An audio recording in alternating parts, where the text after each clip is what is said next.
Hey guys, it's Miss T Lovely.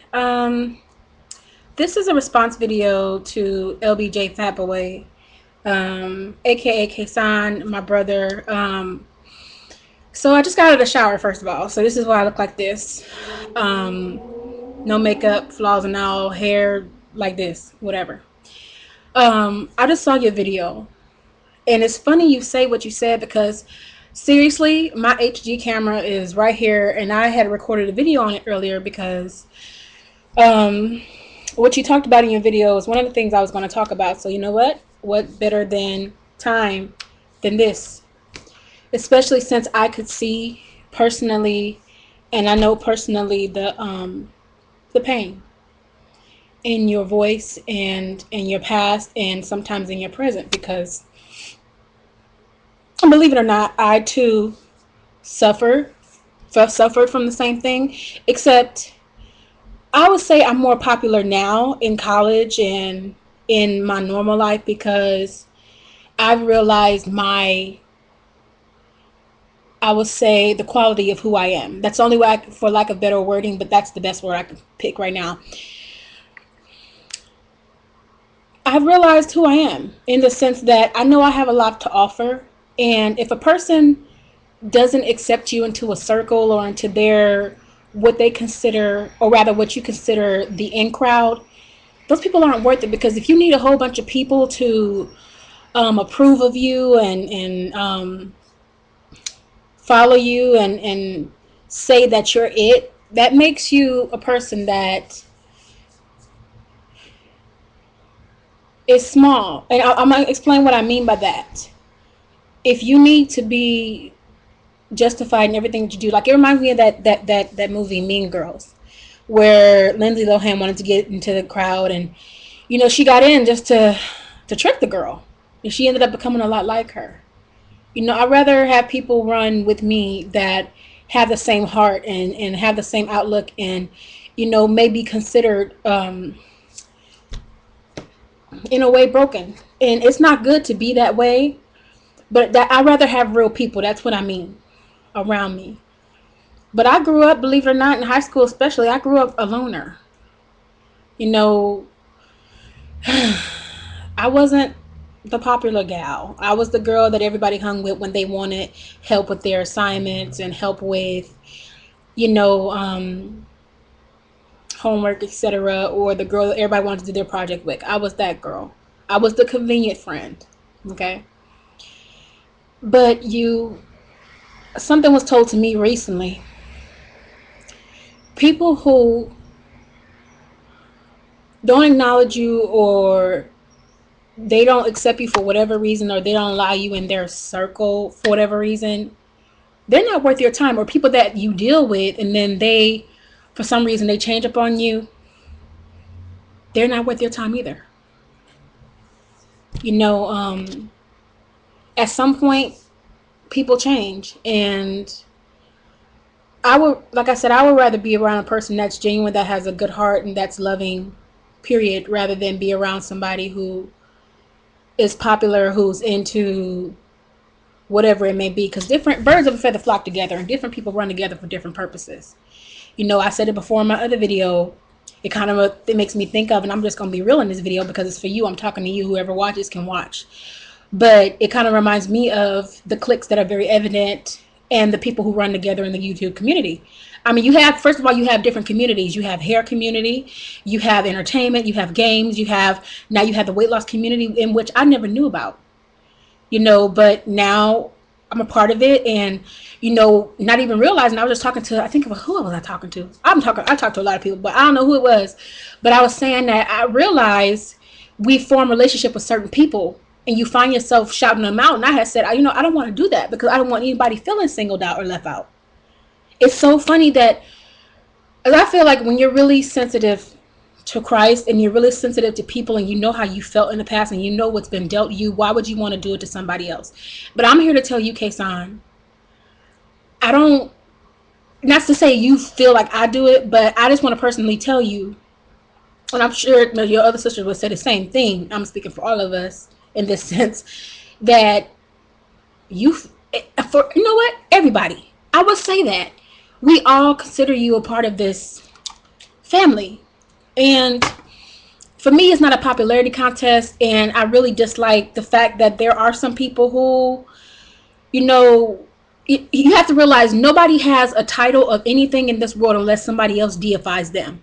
We put people on a pedestal. People don't put themselves on pedestals. And only two people that can knock them down is God and you.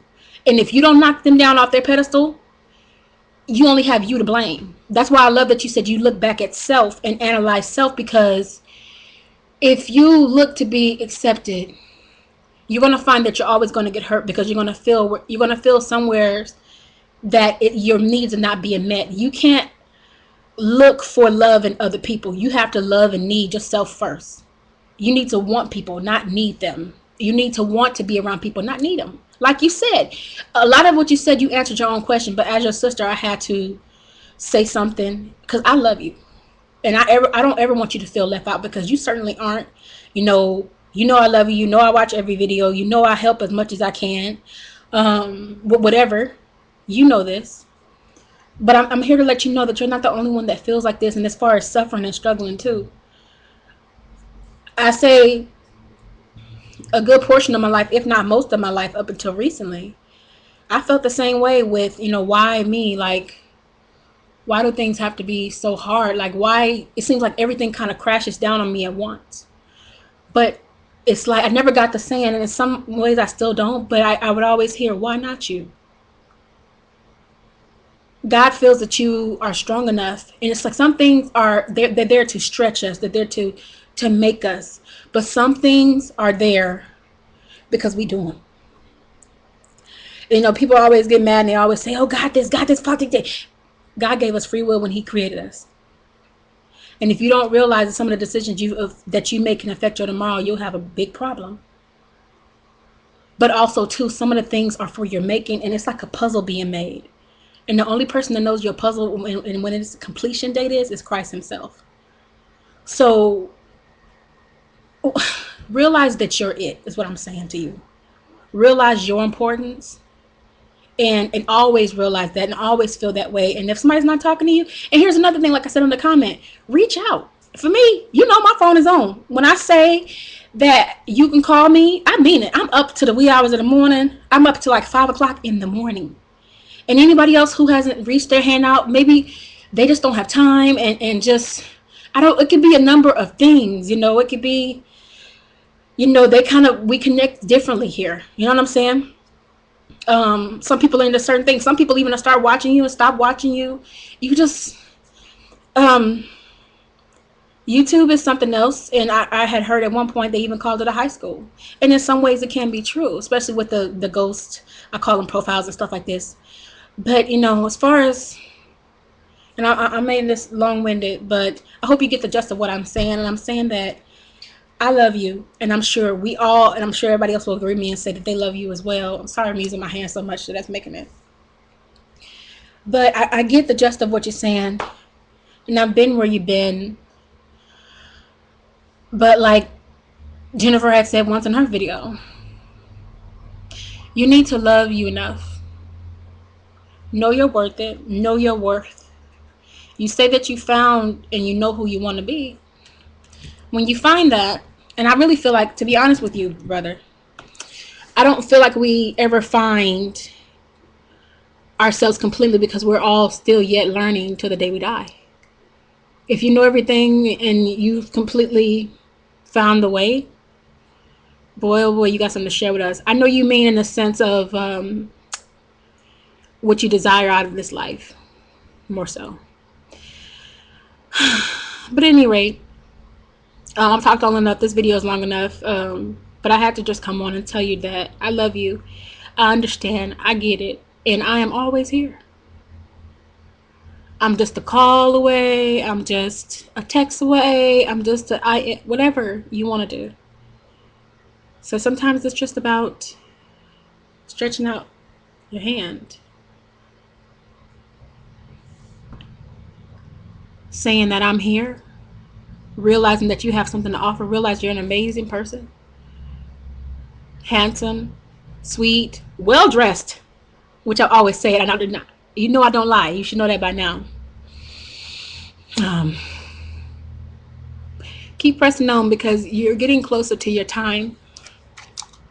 You're getting closer to your time. And in that, there are going to be, I just froze. There are going to be moments you're going to have. You're going to be like you are right now. You're going to be reflecting. You're going to be wondering. And you can tell that in one of my videos, actually, the video before, the day before surgery. I have to be honest, I had so many emotions running through my head. I'm like, oh my God, I could die tomorrow. And I just need to thank these people who were perfect strangers to me once upon a time, that reached out their hands and supported me from day one. Without any reservations, they just supported me. So anyway, I love you. This is long enough. If you want to talk to me more, you know where to get me at. So I love y'all, who's ever watched this, and I hope that it makes sense. I hope that it doesn't come across wounding or as a lashing, because it didn't. I didn't mean for it to be that way. I just want you to know that I get it. I totally understand, and that you don't have to feel this way, because that's not what I view you as. And it's not about what we view you as. It's what you believe. So to continue to work on your heart, and I'll be praying for you, and I love you, and I love you all. So talk to you later. Bye.